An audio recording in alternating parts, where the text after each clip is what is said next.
Bom dia, meus amados, a minha saudação a você em nome de Jesus, amém? Hoje, 22 de junho de 2024, sábado, vamos aqui continuar meditando na carta do apóstolo Paulo aos Efésios, capítulo 6, versículos 19 e 20, amém? Diz assim a palavra do Senhor: E também por mim, para que me seja dado, no abrir da minha boca, a palavra para com intrepidez fazer conhecido o mistério do Evangelho, pelo qual sou embaixador em cadeias, para que em Cristo eu seja ousado para falar como me cumpre fazê-lo. Amém? O capítulo 6 de Efésios, a partir do versículo 10 ao 20, que nós estamos concluindo hoje, Paulo vai tratar dessa armadura de Deus. Já falamos da armadura no final do versículo 17, 18, 19 e 20, ele vai dizer como devemos usar essa armadura, tá certo? Portanto, nós estamos concluindo aqui essa parte, vamos aqui ver esses dois versículos final desse contexto, onde Paulo vai dizer, nos ensinar como devemos usar essa armadura que é dada ao crente convertido a Cristo pela fé. Amém? O versículo 19 começa dizendo assim: E também por mim, para que me seja dado.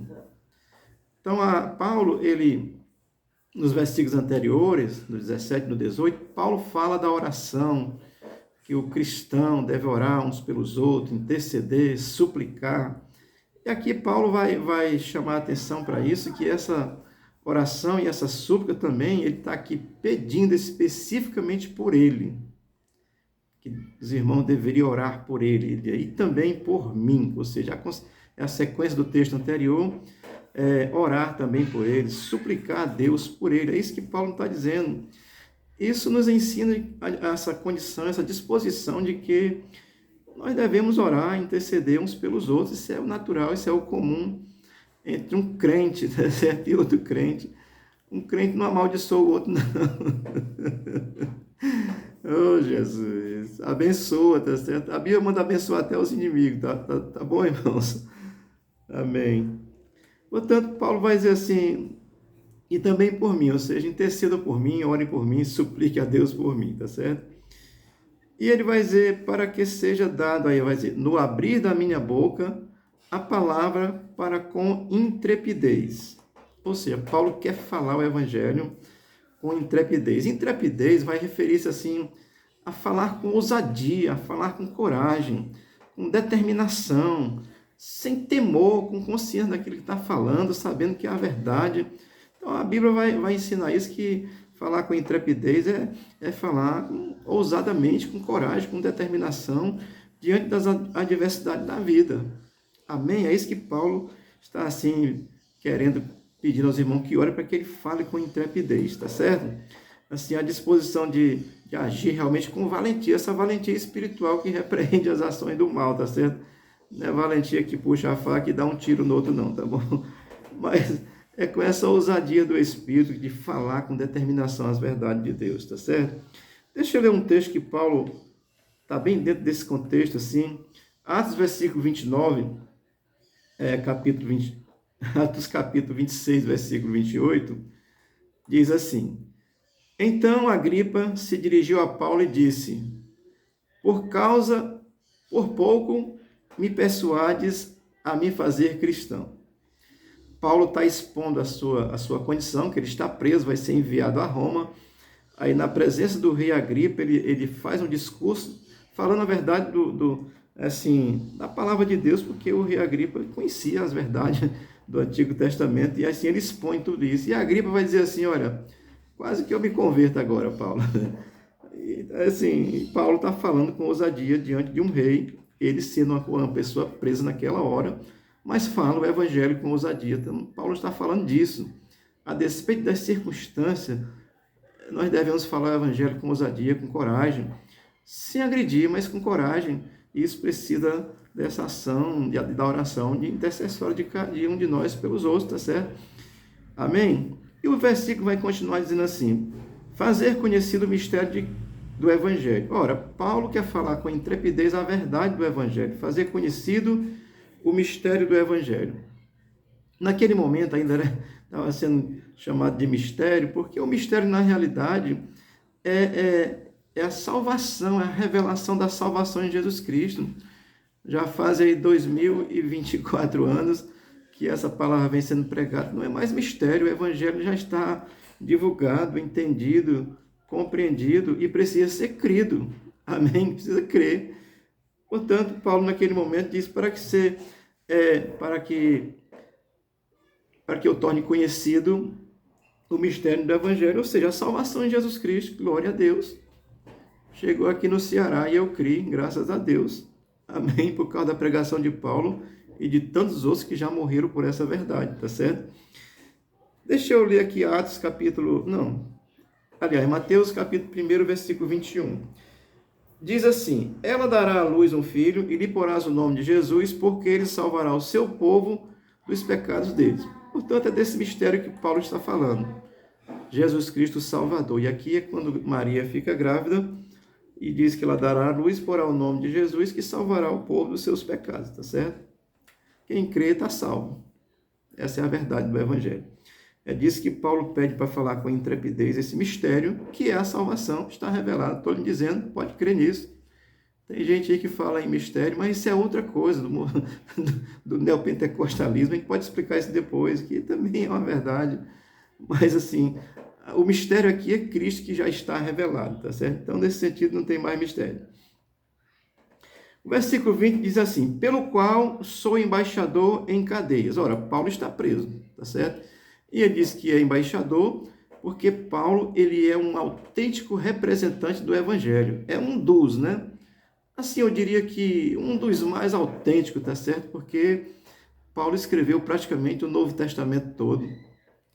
As teologias aí vai buscar base nele, no que Jesus falou, claro, e no que Paulo ensinou.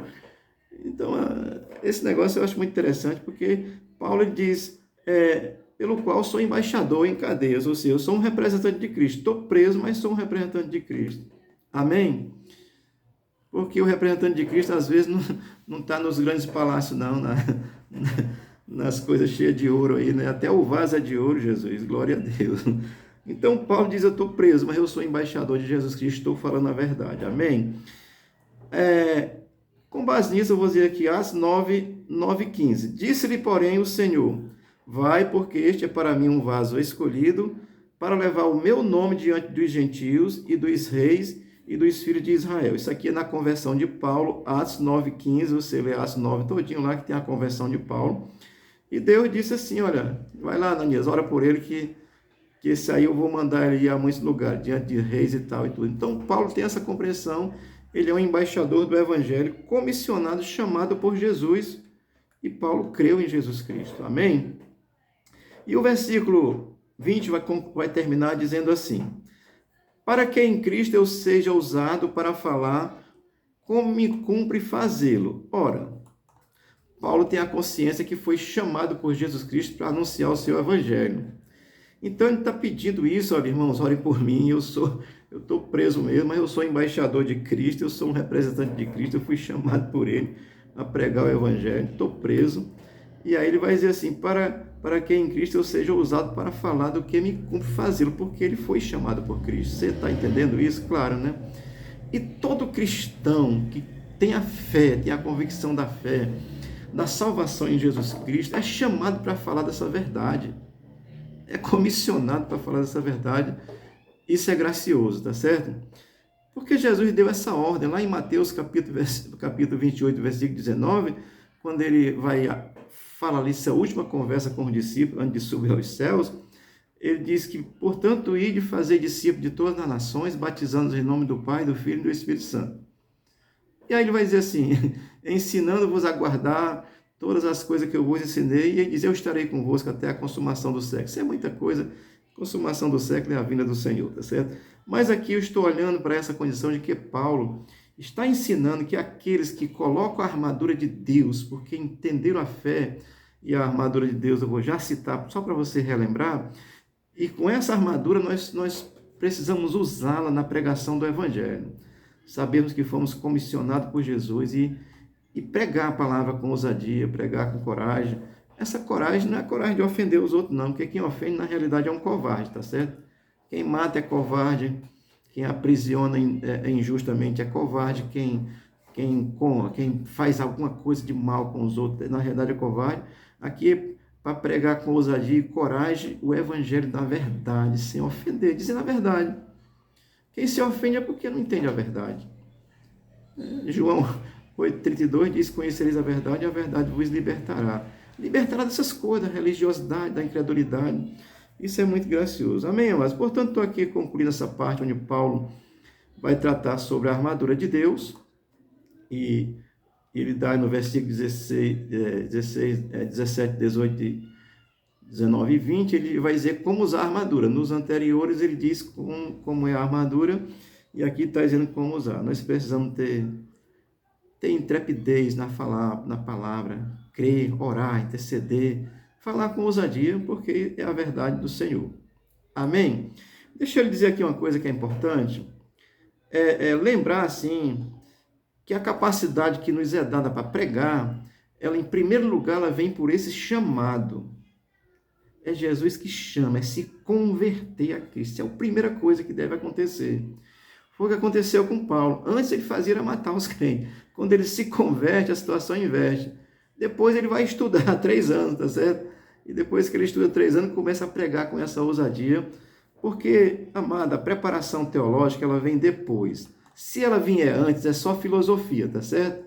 Se ela vier depois, como você entendeu a fé, convertido, aí então a bênção vai acontecer, porque há uma conversão, e aí você vai ser preparado teologicamente. Mas é necessário nascer. Eu sou pastor, mas antes de ser pastor, eu sou o irmão André, crente em Jesus de Nazaré, me converti. Esse é o princípio básico, porque senão vai ser só filósofo, tá certo? Vai ser só teólogo e precisa ser crente, porque pastor sem ser crente é um descrente. Mas deixa eu citar aqui as 6 armaduras de novo, só para relembrar você, que eu falei sobre ela nos vídeos anteriores. A armadura de Deus, a primeira é o cinto da verdade, tá certo? Que é falar a verdade do Evangelho. É a couraça da justiça, é ser justo como Cristo é justo. Assim, é o sapato da paz do Evangelho da paz, tá certo? O escudo da fé, está guardado por essa fé, tá certo? O capacete da salvação, protegido por essa salvação. E a espada do Espírito, que é a palavra. É a palavra de Deus, anunciar, falar. É dessas coisas que Paulo está falando graciosamente. Amém? É uma breve reflexão. Deus te abençoe. Que você possa encontrar e ter fé em Jesus Cristo como seu Senhor e Salvador. Amanhã nós falaremos da doxologia desse livro, que é o final do livro, onde Paulo vai fazer umas considerações e dar assim uma bênção geral para todos nós. Deus te abençoe e te guarde, e seja contigo, abençoe a tua casa, em nome de Jesus. Amém.